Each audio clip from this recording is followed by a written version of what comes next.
आप सभी को मोहिनी एकादशी की हार्दिक शुभकामनाएं। भगवान श्री हरि विष्णु और माता लक्ष्मी की कृपा सदैव आप और आपके समस्त परिवार पर बनी रहे। तो आज की वीडियो में आप सुनने वाले हैं मोहिनी एकादशी व्रत की कथा, लेकिन उससे पहले सुनते हैं ग्यारस माता की कथा। एक समय की बात है, एक राज्य में एक राजा रहा करता था। राजा बहुत ही बुद्धिमान था और बलशाली भी था। राजा सदैव अपनी प्रजा का बहुत अच्छे से ध्यान भी रखता था और उस राज्य की प्रजा भी राजा को बहुत पसंद करती थी। राजा की 2 बेटियां थीं। राजा अपनी दोनों बेटियों से बहुत प्रेम करते थे। राजा की छोटी बेटी देखने में बहुत सुंदर थी और आकर्षक भी थी। राजा की बड़ी बेटी छोटी बेटी के मुकाबले थोड़ा कम सुंदर थी। राजा की जो छोटी बेटी थी वो ग्यारस माता की पूजा किया करती थी और वो स्वभाव से भी बहुत अच्छी थी। तो सभी लोग जो राज्य के थे वो राजा की छोटी बेटी से बहुत प्रेम करते थे और उसकी बहुत प्रशंसा भी किया करते थे। सिर्फ प्रजा ही नहीं बल्कि राजा भी अपनी छोटी बेटी को बहुत अधिक प्रेम करते थे। मतलब अपनी बड़ी बेटी से छोटी बेटी को अधिक प्रेम करते थे, जिस कारण से राजा की जो बड़ी बेटी थी उसे अपनी ही छोटी बहन से बहुत नफरत होने लगी थी। राजा की दोनों बेटियां जब बड़ी हो गईं, तब एक पड़ोस राज्य में रहने वाला राजकुमार राजा की बड़ी बेटी के लिए रिश्ता लेकर आया। लेकिन जैसे ही उस राजकुमार की नज़र राजा की छोटी बेटी पर पड़ी तो वो राजकुमार राजा की छोटी बेटी पर आकर्षित हो गया और उससे पहली ही नज़र में प्रेम कर बैठा। और फिर उस राजकुमार ने राजा की बड़ी बेटी के साथ विवाह करने से मना कर दिया और उसने राजा से कहा कि मैं तो आपकी छोटी बेटी से विवाह करना चाहता हूँ। इसके बाद राजा की जो बड़ी बेटी थी ये सब देखकर अपनी छोटी बहन से बहुत क्रोधित हो गई और राजा की बड़ी बेटी ने अपनी छोटी बहन को ही अपना सबसे बड़ा दुश्मन मान लिया। और फिर राजा की बड़ी बेटी ने अपनी ही छोटी बहन से बदला लेने का निर्णय ले लिया, जिसके लिए उसने अपनी छोटी बहन को जान से मारने का प्लान बनाया। राजा की बड़ी बेटी ने अपनी छोटी बहन को मारने के लिए सबसे पहले एक लड्डू में जहर मिलाकर अपनी ही छोटी बहन को दे दिया और उसको लड्डू खाने के लिए कहा। लेकिन लड्डू खाने के बाद भी छोटी बहन को कुछ नहीं हुआ। बड़ी बहन ये सब देखकर बहुत आश्चर्यचकित हो गई, लेकिन बड़ी बहन ने हार नहीं मानी, बल्कि उसने अपनी छोटी बहन को मारने के लिए एक और उपाय सोचा। और फिर उसने जब रात में छोटी बहन अपने कमरे में सो रही थी तब एक मटके में सांप रखकर उसी के कमरे में छोड़ दिया। लेकिन सांप भी छोटी बहन का कुछ नहीं कर पाया। जिसके बाद बड़ी बहन ने अपनी छोटी बहन से कहा कि चलो हम लोग कुएं से पानी भर कर लाते हैं। और इसके लिए वह अपनी छोटी बहन को पानी भरने के बहाने से कुएं के पास ले गई और उसने अपनी छोटी बहन को कुएं में धक्का दे दिया। लेकिन छोटी बहन को तब भी कुछ नहीं हुआ, क्योंकि हर समय ग्यारस माता उसकी रक्षा कर रही थी। और उधर बड़ी बहन अपने सारे प्रयासों के बावजूद भी असफल हो रही थी, जिससे कि वो बहुत क्रोधित होती जा रही थी। फिर उसने अपनी छोटी बहन के पास जाकर उससे खुद ही पूछा कि मेरी प्यारी छोटी बहन, क्या तुमको पता है कि भगवान ने सबकी मृत्यु एक निश्चित समय पर लिखी हुई है, और कैसे तुम्हारी मृत्यु होगी, क्या ये तुम जानती हो? तब छोटी बहन ने अपनी बड़ी बहन को बताया कि हाँ, मैं तो जानती हूँ कि मेरी मृत्यु कैसे होगी। अब छोटी बहन से ये सुनकर बड़ी बहन मन ही मन बहुत प्रसन्न होने लगी और उसने अपनी छोटी बहन से कहा कि तुम मुझे अपनी मृत्यु का राज तो बताओ। छोटी बहन ने अपनी बड़ी बहन से कहा कि मेरी मृत्यु तो एक तोते में है। जो तोते के गले में एक हार है, उससे मेरी मृत्यु होगी। जब कोई भी व्यक्ति उस तोते को मारकर वो हार अपने गले में पहनेगा तो मैं मूर्छित हो जाऊंगी, और जैसे ही उस हार को अपने गले से उतारेगा तो मैं वापस से जीवित हो जाऊंगी। अपनी छोटी बहन की मृत्यु का राज जानकर बड़ी बहन बहुत ही खुश हो गई और उसने अपनी छोटी बहन को मारने के लिए उसके पालतू तोते को ढूंढना शुरू कर दिया। और छोटी बहन को इस बात का आभास हो गया था कि कोई उसकी जान लेना चाहता है, जिसके लिए वो अपने पिताजी के पास गई, मतलब राजा के पास गई, और उसने अपने पिताजी से कहा कि पिताजी, मेरी मृत्यु के बाद आप मुझे जलाइएगा मत, बल्कि आप मुझे अपनी पुरानी हवेली में एक पलंग में लिटाकर छोड़ दीजिएगा। अपनी छोटी लड़की की ये बातें सुनकर राजा बहुत आश्चर्यचकित हो गए। राजा ने अपनी छोटी बेटी से पूछा कि बेटी, तुम ये क्या कह रही हो? तब राजा की छोटी बेटी ने बताया कि पिताजी, समय किसी के लिए नहीं रुका है, कब क्या हो जाए किसी को कुछ पता नहीं है। फिर राजा ने अपनी छोटी बेटी से कहा कि तुम ऐसी बातें क्यों कर रही हो? 2-3 दिन में तो तुम्हारा विवाह होने वाला है। लेकिन छोटी बेटी ने अपने पिताजी को ऐसा करने पर मजबूर कर दिया और उनसे वचन ले लिया। फिर राजा ने भी अपनी छोटी बेटी की बात स्वीकार कर ली और 2-3 दिनों के बाद जब शादी का समय आया तब राजकुमार बारात लेकर राजा के घर आया और राजकुमार और राजा की छोटी बेटी का विवाह शुरू हो गया। जैसे ही राजा की छोटी बेटी राजकुमार के साथ फेरे लेना शुरू करती है तो उसकी बड़ी बहन अपनी छोटी बहन के कमरे में जाकर उसके पालतू तोते को पकड़ लेती है और फिर उसको जान से मार देती है। तोते के गले में जो हार था उसको अपने गले में धारण कर लेती है। अब जैसे ही बड़ी बहन उस हार को अपने गले में धारण करती है तो उधर छोटी बहन जो कि 3.5 ही फेरे ले पाती है और वहीं पर बेहोश होकर गिर जाती है। इसके बाद राजा ने बड़े बड़े वैद्य और हकीमों को बुलवाया और अपनी छोटी बेटी का इलाज करने के लिए कहा। राजा की बात सुनकर वैद्य ने छोटी बेटी को जब चेक किया तो राजा को बताया कि आपकी जो बेटी है ना तो वो जीवित है और ना ही वो मरी हुई है। ये मैं ऐसा पहली बार देख रहा हूँ। फिर राजा ने वैद्य और हकीम को ये बात बाहर बताने से मना कर दिया और उनको कहा कि अगर तुमने ये बात किसी को भी बाहर बताई तो हम तुम्हें फांसी दे देंगे। फिर राजा ने अपनी छोटी बेटी को पुराने महल में ले जाकर एक पलंग में लिटा दिया जैसा कि उन्होंने अपनी छोटी बेटी को वचन दिया था और फिर वहां कुछ सैनिक तैनात करके राजा वापस अपने महल को आ गए। तभी राजा की बड़ी बेटी राजा के पास आई और कहने लगी, पिताजी अगर ये शादी संपन्न नहीं हुई तो आपकी तो बड़ी बदनामी होगी, आपकी इज्जत का फिर क्या होगा। तो अगर आप कहें तो मैं आपकी इज्जत बचाने के लिए राजकुमार से शादी करने के लिए तैयार हूँ। इसके बाद राजा ने अपनी बड़ी बेटी की बात मान ली और राजा ने बड़ी बेटी को छोटी बेटी के कपड़े पहनाकर मंडप में भेज दिया। लेकिन राजकुमार ये जान गया कि ये राजा की छोटी बेटी नहीं है बल्कि ये तो राजा की बड़ी बेटी है। लेकिन जब राजकुमार ने शादी के लिए मना किया तो सभी लोगों ने राजकुमार को विवश करके राजा की बड़ी बेटी से बचे हुए फेरों को संपन्न करवा दिया और विवाह करवा दिया। इसके बाद राजकुमार राजा की बड़ी बेटी को अपने महल ले गया। राजकुमार राजा की बड़ी बेटी से ना तो बात करता था और ना ही उसको पसंद करता था और ना ही उसके आसपास फटकता था। राजकुमार ने फैसला किया कि वो अपनी प्रेमिका को अर्थात छोटी राजकुमारी को ढूंढ कर रहेगा और यह जानकर रहेगा कि उसके साथ हुआ क्या है। एक दिन राजकुमार अपने घोड़े पर सवार होकर राजा के पुराने महल के पास पहुंच गया जहां पर उसने कुछ सैनिकों को देखा। महल के पास पहुंचकर राजकुमार ने जब महल को ध्यान से देखा तो वो समझ गया कि ये तो हमारे ससुर जी का महल है। तब राजकुमार ने सैनिकों से पूछा कि तुम लोग यहाँ क्या कर रहे हो और इस महल के अंदर इस पलंग में कौन लेटा हुआ है। इसके बाद सैनिकों ने बताया कि यहाँ पर तो राजा की छोटी बेटी लेटी है। ये सुनकर राजकुमार बहुत प्रसन्न हो गया और वो तुरंत ही अपनी प्रेमिका के पास अर्थात छोटी राजकुमारी के पास पहुंच गया और उसकी सेवा करने लगा। जैसे ही रात हुई तो राजा की छोटी बेटी उठकर खड़ी हो गई। राजकुमार यह देखकर बहुत खुश हो गया और अपनी प्रेमिका से पूछने लगा कि तुम यहाँ क्या कर रही हो और तुम मेरे साथ अब घर चलो। तब राजा की छोटी बेटी ने राजकुमारी को सारी बातें बता दी कि मेरी जान एक तोते में बसी थी और मैंने ये बात सिर्फ अपनी बड़ी बहन को ही बताया था और मुझे पता है कि उसने ही मुझे मारने का प्रयास किया है। उसके पास एक हार है जिसको वो सुबह पहन लेती है और रात को उतार देती है। जब तक वह उस हार को पहने रहती है तब तक मैं मूर्छित रहती हूँ और जैसे ही वो हार उतार देती है तो मैं वापस से जीवित हो जाती हूँ और जब तक मेरी बड़ी बहन के पास वह हार है तब तक मैं ऐसे ही जीवित और मूर्छित होती रहूँगी। अगर मेरी बड़ी बहन के पास जो हार है वो मेरे हाथ लग जाए तो मैं हमेशा के लिए जीवित हो जाऊंगी। राजकुमार ने जब ये बातें सुनी तो राजा की छोटी बेटी के पास ही रहने का निर्णय ले लिया और फिर उसने अपने बचे हुए सारे फेरे उस पलंग में लेटी हुई राजा की छोटी बेटी के साथ ले लिए और अपना विवाह पूर्ण कर लिया और फिर वहीं पर ही रहने लगा। देखते ही देखते कुछ समय में राजा की छोटी बेटी और राजकुमार की पत्नी गर्भवती हो गई।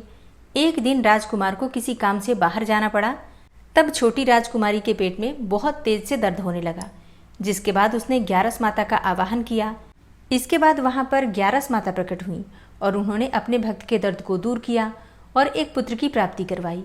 और वहीं पर अचानक से राजकुमार भी आ गया।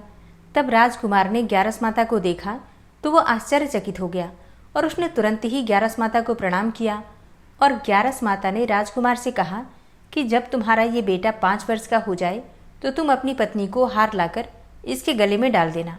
फिर कुछ समय के बाद देखते ही देखते राजकुमार और राजा की छोटी बेटी का पुत्र 5 वर्ष का हो गया।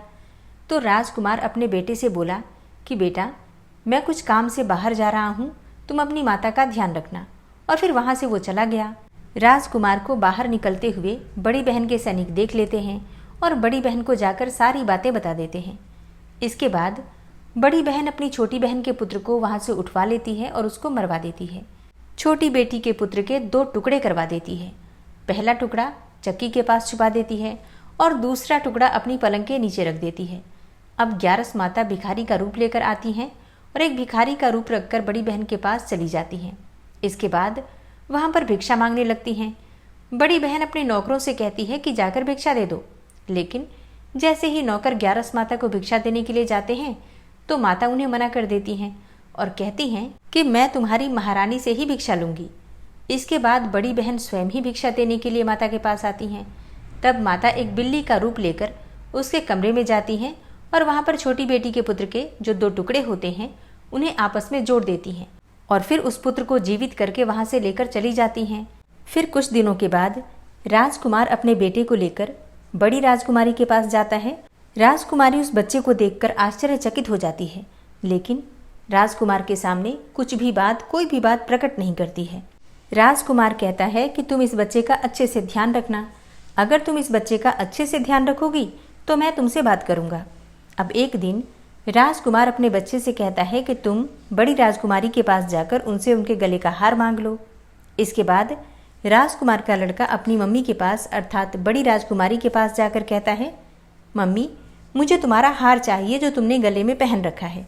अब ये सुनकर पहले तो बड़ी बहन अर्थात बड़ी राजकुमारी बहुत क्रोधित होती है, परंतु उसको याद आता है कि राजकुमार ने कहा था कि अगर मैं इस बच्चे का ध्यान अच्छे से रखूंगी तो ही वो मुझसे बात करेंगे। इसलिए वो उस बच्चे को उस हार को दे देती है और तुरंत ही वो बच्चा उस हार को लेकर जाता है और अपने पिताजी को अर्थात राजकुमार को दे देता है। और तभी राजकुमार अपने बेटे को लेकर वहाँ से जाने लगता है और फिर बड़ी राजकुमारी से कहता है कि तुम हमारे लिए खाना बना कर रखना, मैं शाम को आकर तुम्हारे साथ खाना खाऊंगा। और वो अपने बेटे को लेकर वहाँ से चला जाता है। इसके बाद वो राजा के पास जाता है और उनको सारी बातें बता देता है।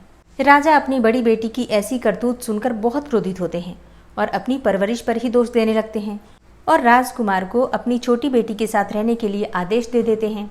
ग्यारस माता की कृपा से राजकुमार और राजा की छोटी बेटी अपने बच्चे के साथ बहुत ही प्रेम से सुखपूर्वक अपना जीवन बिताते हैं। हे ग्यारस माता, जैसे आपने राजा की छोटी बेटी पर कृपा करी वैसे ही हम सब पर भी करना। कहानी कहने वाले, सुनने वाले और हुंकारा भरने वाले सब पर अपनी कृपा बनाए रखना। तो प्रेम से बोलिए ग्यारस माता की जय। मोहिनी एकादशी व्रत की कथा। धर्मराज युधिष्ठिर ने कहा, हे भगवान, मैं आपको नमस्कार करता हूँ। हे भगवान, आपने वैशाख मास की कृष्ण पक्ष की एकादशी अर्थात वरूथिनी एकादशी के बारे में विस्तार पूर्वक बतलाया। अब आप कृपा करके वैशाख शुक्ल एकादशी का नाम क्या है तथा उसकी कथा क्या है, इस व्रत की क्या विधि होती है, यह सब विस्तार पूर्वक बतलाइए। भगवान श्री कृष्ण कहने लगे, हे धर्मराज, वैशाख मास के शुक्ल पक्ष की एकादशी को मोहिनी एकादशी के नाम से जाना जाता है। मैं आपसे एक कथा कहता हूँ जिसे महर्षि वशिष्ठ ने श्री रामचंद्र जी से कही थी। हे राजन, आप कृपा पूर्वक इसे ध्यान से सुनिए। एक समय भगवान श्री राम बोले कि हे गुरुदेव, कोई ऐसा व्रत बतलाइए जिससे समस्त पाप और दुखों का नाश हो जाए। मैंने सीता जी के वियोग में बहुत दुख भोगे हैं। महर्षि वशिष्ठ बोले, हे राम, आपने बहुत सुंदर प्रश्न किया है। आपकी बुद्धि अत्यंत शुद्ध तथा पवित्र है। यद्यपि आपका नाम स्मरण करने से मनुष्य पवित्र और शुद्ध हो जाता है, तब भी लोकहित में यह प्रश्न अच्छा है। वैशाख मास में जो एकादशी आती है उसका नाम मोहिनी एकादशी है। इस एकादशी का व्रत करने से मनुष्य सब पापों तथा दुखों से छूटकर मोह जाल से मुक्त हो जाता है। मैं इसकी कथा कहता हूँ, आप ध्यान पूर्वक सुनिए। एक समय की बात है, सरस्वती नदी के तट पर भद्रावती नाम की एक नगरी में द्युतिमान नामक चंद्रवंशी राजा राज्य करता था और वहाँ धन धान्य से संपन्न व पुण्यवान धनपाल नामक वैश्य भी रहता था। वह अत्यंत धर्मालु और विष्णु भक्त था। उसने नगर में अनेकों भोजनालय, प्याऊ, कुएं, सरोवर, धर्मशाला आदि बनवाए थे। सड़कों पर आम, जामुन, नीम आदि के अनेकों वृक्ष भी लगवाए थे। उसके 5 पुत्र थे, सुमना, सद्बुद्धि, मेधावी, सुकृति और धृष्ट बुद्धि। ये उसके 5 पुत्रों के नाम थे। इनमें से जो 5वां पुत्र था, धृष्ट बुद्धि, महापापी था। वह पितर आदि को नहीं मानता था। वह वैश्या और दुराचारी मनुष्यों की संगति में रहकर जुआ खेलता और पर स्त्री के साथ भोग विलास करता तथा मद्य मांस का सेवन भी करता था। इसी प्रकार अनेकों कुकर्मों में वह पिता के धन को नष्ट करता रहता था। इन्हीं कारणों से त्रस्त होकर पिता ने उसे घर से निकाल दिया था और घर से बाहर निकलने के बाद वह अपने गहने और कपड़े बेचकर अपना निर्वाह करने लगा। जब सब कुछ नष्ट हो गया तो वेश्या और दुराचारी साथियों ने उसका साथ छोड़ दिया। अब वह भूख और प्यास से अति दुखी रहने लगा। कोई सहारा ना देखकर चोरी करना भी सीख गया। एक बार वह पकड़ा गया तो वैश्य का पुत्र जानकर चेतावनी देकर छोड़ दिया गया, मगर दूसरी बार फिर पकड़ में आ गया और राजा की आज्ञा से इस बार उसे कारागार में डाल दिया गया। कारागार में उसे अत्यंत ही दुख दिए गए और बाद में राजा ने उसे नगरी से निकल जाने को कहा। वह नगरी से निकलकर वन में चला गया और वहां वन में वन्य पशु पक्षियों को मारकर खाने लगा। कुछ समय के पश्चात वह बहेलिया बन गया और धनुष बाण लेकर पशु पक्षियों को मार मार कर खाने लगा। एक दिन भूख प्यास से व्यथित होकर वह खाने की तलाश में घूमता हुआ कौंडिन्य ऋषि के आश्रम में पहुंच गया। उस समय वैशाख मास था और ऋषि गंगा स्नान कर रहे थे। उनके भीगे वस्त्रों से कुछ छींटे उस पर पड़ने से उसे कुछ सद्बुद्धि की प्राप्ति हुई। वह कौंडिन्य मुनि से हाथ जोड़कर पूछने लगा कि हे मुने, मैंने जीवन में बहुत पाप किए हैं, आप इन पापों से छूटने का कोई साधारण बिना धन का उपाय बताइए। उसके दिन वचन सुनकर मुनि ने प्रसन्न होकर कहा कि तुम वैशाख मास की शुक्ल पक्ष की मोहिनी एकादशी का व्रत करो। इससे अनेकों जन्मों के किए हुए मेरु पर्वत जैसे समस्त महापाप भी नष्ट हो जाते हैं। मुनि के वचन सुनकर वह अत्यंत प्रसन्न हुआ और उनके द्वारा बताई गई विधि के अनुसार व्रत किया। हे राम, इस व्रत के प्रभाव से उसके सब पाप नष्ट हो गए और अंत में वह गरुड़ पर बैठकर विष्णु लोक को गया। इस व्रत को धारण करने से मोह आदि सब नष्ट हो जाते हैं। संसार में इस व्रत से श्रेष्ठ कोई व्रत नहीं है। इसके महात्म्य को पढ़ने अथवा सुनने मात्र से भी 1000 गौदान का फल प्राप्त होता है। पौराणिक कथा के अनुसार एक समय में भगवान विष्णु देवताओं और असुरों के बीच में महासागर का मंथन चल रहा था। मंथन से अमृत निकलने के बाद देवताओं और असुरों के बीच में अमृत को लेकर विवाद हो गया। देवताओं को डर था कि यदि असुरों को अमृत मिल गया तो वे तो अमर हो जाएंगे और देवताओं पर विजय प्राप्त कर लेंगे, और इसलिए देवता असुरों को अमृत देना नहीं चाहते थे। अब इस समस्या को लेकर देवता पहुंचे भगवान विष्णु के पास और भगवान विष्णु की स्तुति की। तब भगवान विष्णु ने मोहिनी रूप धारण किया। जब समुद्र मंथन से निकला अमृत कलश दैत्य एक दूसरे के हाथों से छीन रहे थे, इसी बीच एक मनोरम स्त्री उनके बीच में चली आई। सभी उस मनोरम स्त्री के सौंदर्य को देखकर हठात ही मोहित हो गए। वे सभी आपस का झगड़ा भूलकर उन मनोरम स्त्री के पास दौड़कर गए। दैत्यों ने देवी से पूछा कि तुम कौन हो, कहाँ से आई हो, सुंदरी तुम क्या करना चाहती हो। देवी को देखकर दैत्यों के बीच खलबली मच गई। दैत्य कहने लगे कि अब तक देवता, दैत्य, सिद्ध, गंधर्व, चारण और लोकपालों ने तुम्हें स्पर्श तक नहीं किया होगा। अवश्य ही विधाता ने तुम्हें संपूर्ण इंद्रियों एवं मन को तृप्त करने के लिए ही भेजा होगा। हे सुंदरी, तुम हमारा झगड़ा मिटा दो। तुम न्याय के अनुसार निष्पक्ष भाव से इस अमृत को बांट दो, जिससे कि हम लोगों में और अधिक झगड़ा ना हो। अब वास्तव में श्री हरि विष्णु योग माया शक्ति से युक्त होकर मोहिनी अवतार धारण किए हुए दैत्यों के पास गए थे, लेकिन असुरों को इस बात का पता ही नहीं चला। योग माया शक्ति के प्रभाव से तीनों लोकों में ऐसा कोई भी नहीं है जिसे वश में नहीं किया जा सकता है। यही योग माया शक्ति आदि शक्ति है। दैत्यों की प्रार्थना पर तीनों लोगों को मोहित करने में समर्थ मोहिनी देवी ने दैत्यों से हंसकर कहा कि मैं तो माया हूँ तथा आप महर्षि कश्यप की संतान हैं। मुझे न्याय का भार क्यों दे रहे हैं। बुद्धिमान पुरुष को स्वेच्छाचारी स्त्रियों पर कभी विश्वास नहीं करना चाहिए। लेकिन मोहिनी देवी की परिहास भरी वाणी दैत्यों को और अधिक आश्वस्त कर गई और उन्होंने अमृत से भरा हुआ कलश उनके हाथों में दे दिया। मोहिनी देवी ने अमृत का कलश अपने हाथों में लेकर दैत्यों से कहा कि मैं जो भी करूं, फिर चाहे वो उचित हो या अनुचित, अगर तुम्हें स्वीकार हो तो मैं अमृत बांट सकती हूँ। उनकी मोहयुक्त मीठी बातें सुनकर सभी दैत्य मोहिनी देवी के प्रस्ताव पर सहमत हो गए। मोहिनी देवी ने अगले दिन अमृत पान करने की सलाह दी। मोहिनी देवी के आदेश के अनुसार अगले दिन समस्त दैत्य स्नान करके अमृत पान करने हेतु पंक्ति में बैठे। देवता भी वहां आकर बैठ गए। मोहिनी देवी अमृत का कलश हाथ में लेकर आई और वे बड़ी ही सुंदर साड़ी पहने हुए थीं। आंखें नशीली हो रही थीं। कलश के समान स्तन तथा गज शावक के सूंड के समान उनकी जंघाएं थी। देवी के स्वर्ण नुपुर अपनी झनकार से सभी को मोहित कर रही थी।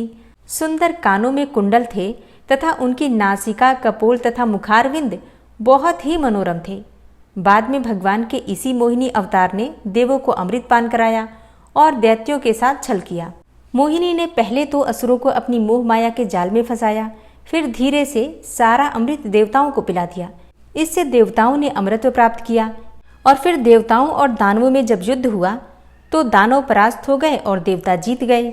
उधर भगवान शिव ने जब सुना कि श्री हरि ने दैत्यों को मोहित कर देवताओं को अमृत पिलाने के लिए स्त्री का रूप धारण किया था, तो वे उस स्थान पर गए जहां भगवान श्री हरि निवास करते थे। वहां जाकर भगवान शिव ने श्री हरि की स्तुति और वंदना की।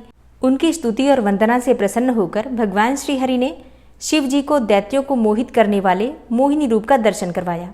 अब तो एकाएक ही भगवान शिव जी एक रंग बिरंगे फूलों से भरे हुए उपवन में पहुंच गए।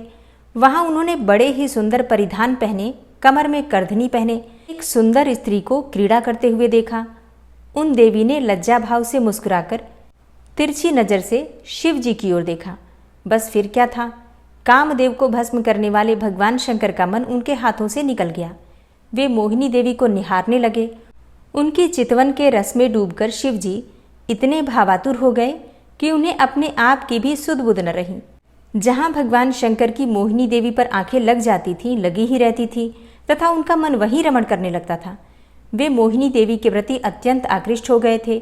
उन्हें मोहिनी भी अपने प्रति आसक्त जान पड़ती थी। उनके हाव भाव से शिव जी का विवेक शून्य हो गया था तथा वे कामातुर हो गए थे। अपने वैरी कामदेव से मानो परास्त होकर महादेव जी विष्णु के मायामय मोहिनी रूप को जानकर भी पीछे पीछे दौड़ने लगे। पार्वती जी का ख्याल त्याग कर शंकर मोहिनी के पीछे लग गए। उन्होंने उन्मत्त होकर मोहिनी के केश पकड़ लिए, लेकिन मोहिनी अपने केशों को छुड़वाकर फिर वहां से चल दी। अब शंकर फिर उसके पीछे पीछे ही दौड़ने लगे। तत्पश्चात यह माया है ऐसा जानकर भगवान शंकर अपने स्वरूप में स्थित हुए। शास्त्रों में भगवान विष्णु के इस मोहिनी अवतार में मोहिनी स्वरूप के बारे में ऐसा कहा जाता है कि ऐसी स्त्री न तो इससे पहले कभी हुई थी न आगे कभी होगी, जिस रूप को भगवान विष्णु ने धारण किया था। भगवान विष्णु ने जिस दिन मोहिनी अवतार धारण किया था वो दिन था वैशाख मास की शुक्ल पक्ष की एकादशी तिथि, और इसलिए इस एकादशी पर भगवान विष्णु के मोहिनी अवतार की पूजा की जाती है। मोहिनी रूप भगवान विष्णु की शक्ति और बुद्धि का प्रतीक है। यह रूप भगवान विष्णु के विभिन्न लीलाओं का प्रदर्शन करता है जो संसार की रक्षा करते हैं। मोहिनी रूप स्त्री शक्ति का भी प्रतीक है। मोहिनी एकादशी के दिन भगवान विष्णु के मोहिनी रूप की पूजा करने से समस्त प्रकार के पापों का नाश हो जाता है।